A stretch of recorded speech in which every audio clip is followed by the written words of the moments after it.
With enhanced geothermal systems, this might easily double to 140,000 megawatts. Indonesia, with 500 volcanoes, 128 of which are still active, undoubtedly has a far greater potential. It could get all its electricity from cheap, easily tapped geothermal energy. With its oil production falling, Indonesia is fortunate to be so richly endowed with an energy source that can last forever. The potential of geothermal energy to provide electricity, to heat homes, and to supply process heat for industry is vast. Among the countries rich in geothermal energy are those bordering the Pacific in the so-called Ring of Fire, including Chile, Peru, Colombia, Mexico, the United States, Canada, Russia, China, Japan, the Philippines, Indonesia, and Australia. Other geothermally rich countries include those along the Great Rift Valley of Africa, such as Kenya and Ethiopia, and those around the eastern Mediterranean. In the direct use of geothermal heat, Iceland and France are among the leaders. Iceland's use of geothermal energy to heat almost 90% of its houses has largely eliminated the use of coal for home heating.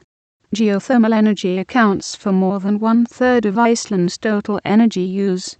Following the two oil price hikes in the 1970s, some 70 geothermal heating facilities were constructed in France, providing both heat and hot water for an estimated 200,000 residences. In the United States, individual homes are supplied directly with geothermal heat in Reno, Nevada, and in Klamath Falls, Oregon. Other countries that have extensive geothermally based district heating systems include China, Japan, and Turkey. Geothermal heat is ideal for greenhouses in northern countries.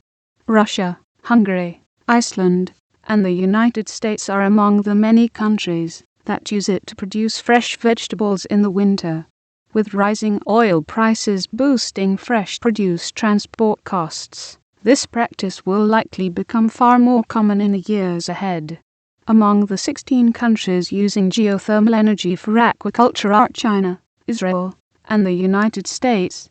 In California, for example, 15 fish farms annually produce some 10 million pounds, 4.5 million kilograms, of tilapia, striped bass, and catfish using warm water from underground. The number of countries turning to geothermal energy for both electricity and heat is rising fast. So too is the range of uses.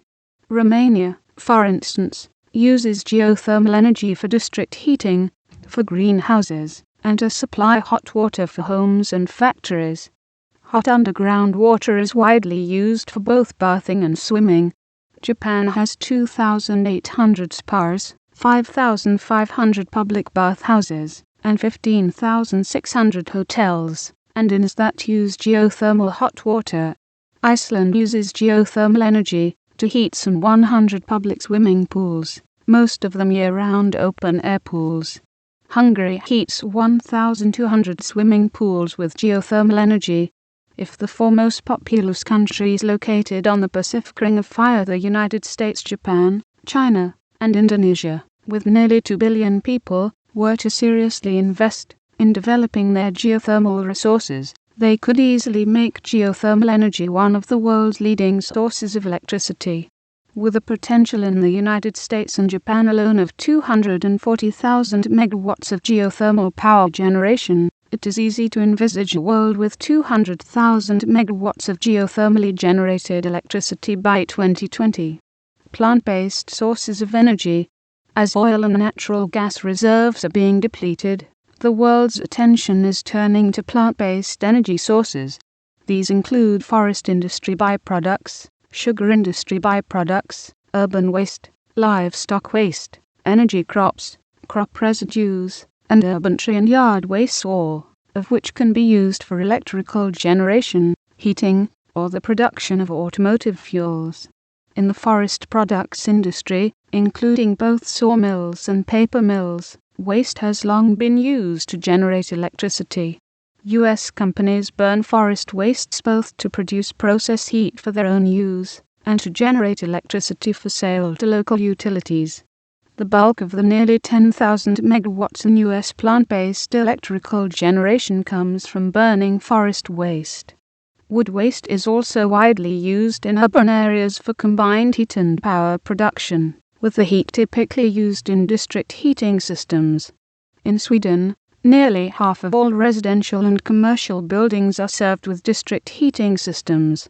As recently as 1980, imported oil supplied over 90% of the heat for these systems, but by 2005 it had been largely replaced by wood chips, urban waste, and lignite. In the United States, St. Paul, Minnesota, a city of nearly 300,000 people, began to develop district heating more than 20 years ago. It built a combined heat and power plant using tree waste from the city's parks, industrial wood waste, and wood from other sources. The combined heat and power plant, using 250,000 tons or more of waste wood per year, now supplies district heating to some 80% of the downtown area, or more than 1 square mile of residential and commercial floor space.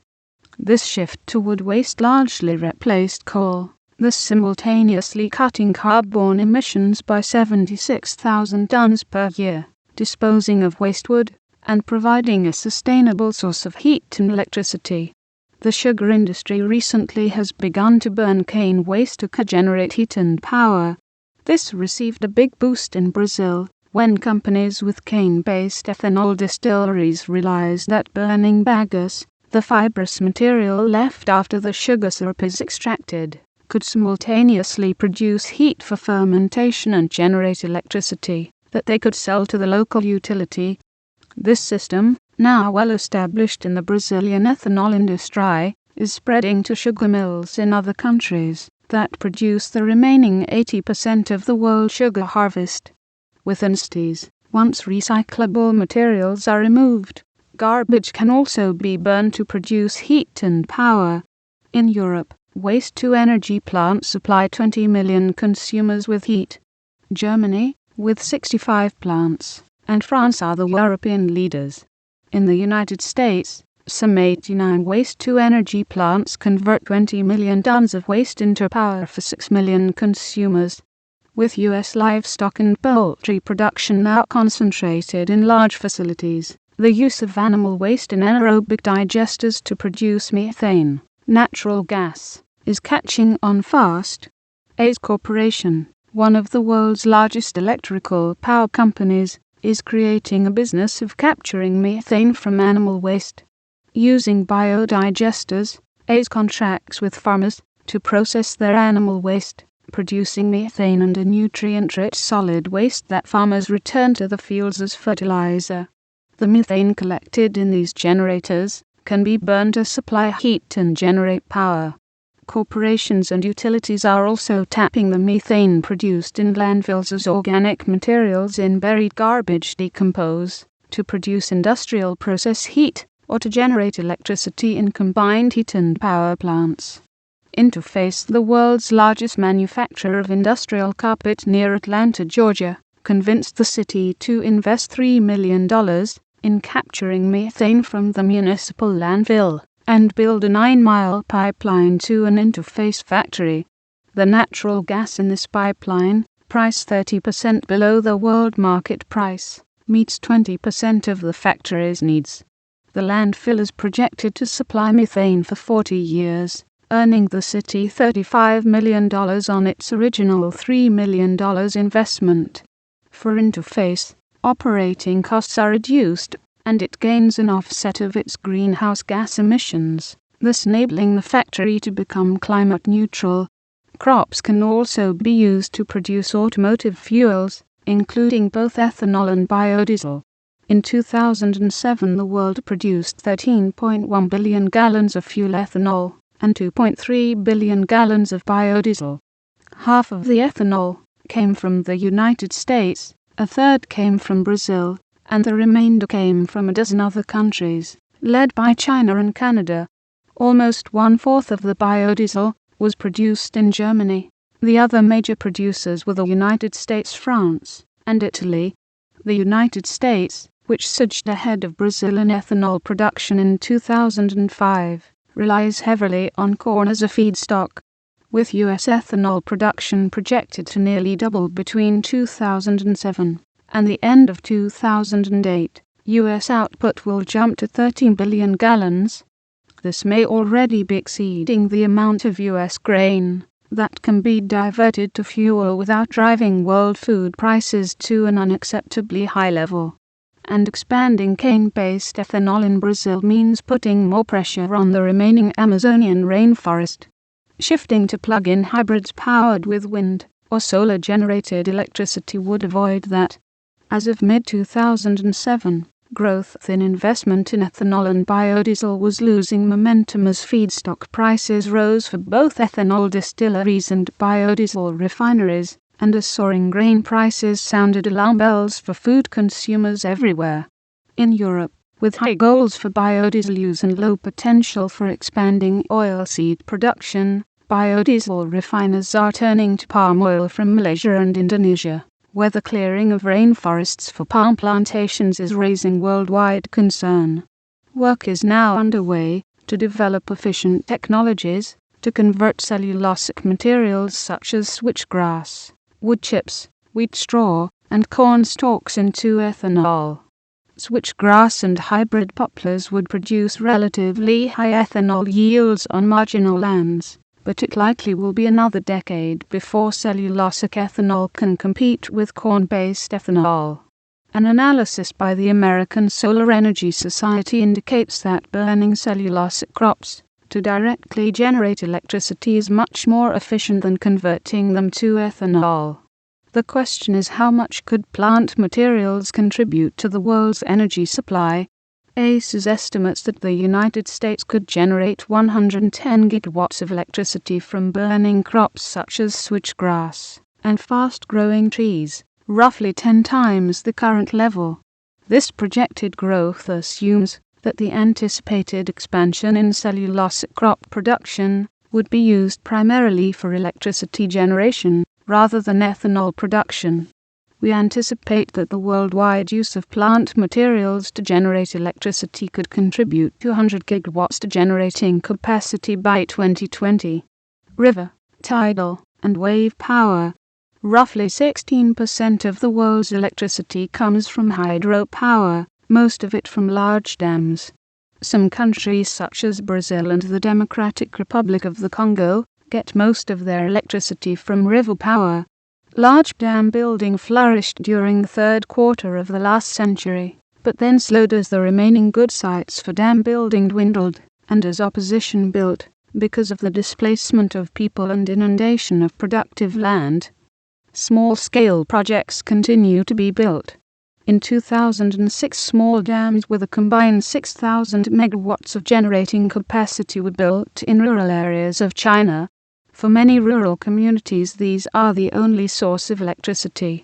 Though China leads, many other countries also are building small-scale structures, as the economics of generation increasingly favor renewable sources over fossil fuels. There is also a growing interest in in-stream turbines that do not need a dam, and are thus less environmentally intrusive. The first large tidal generating facility, La Rainey Barrage, with a generating capacity of 240 megawatts, was built 40 years ago in France, and is still operating today. Within the last few years, interest in tidal power has spread rapidly. South Korea, for example, is building a 254 megawatt project on its west coast. When completed in 2009, this facility will provide enough electricity for the 500,000 people living in the nearby city of Ansan. At another site 30 miles to the north, engineers are planning an 812 megawatt tidal facility near Incheon. Not far away, China is planning a 300 megawatt tidal facility at the mouth of the Yalu River near North Korea. Far to the south, New Zealand is planning a 200 megawatt project in the Kapara harbour on the country's north coast. Gigantic projects are under consideration in several countries, including India, Britain, and Russia. India is planning to build a 39-mile barrage across the Gulf of Khambhat on the country's northwest coast with a 7,400 megawatt generating capacity. In the United Kingdom, several political leaders are pushing for an 8,600 megawatt tidal facility in the Severn Estuary on the county's southwest coast.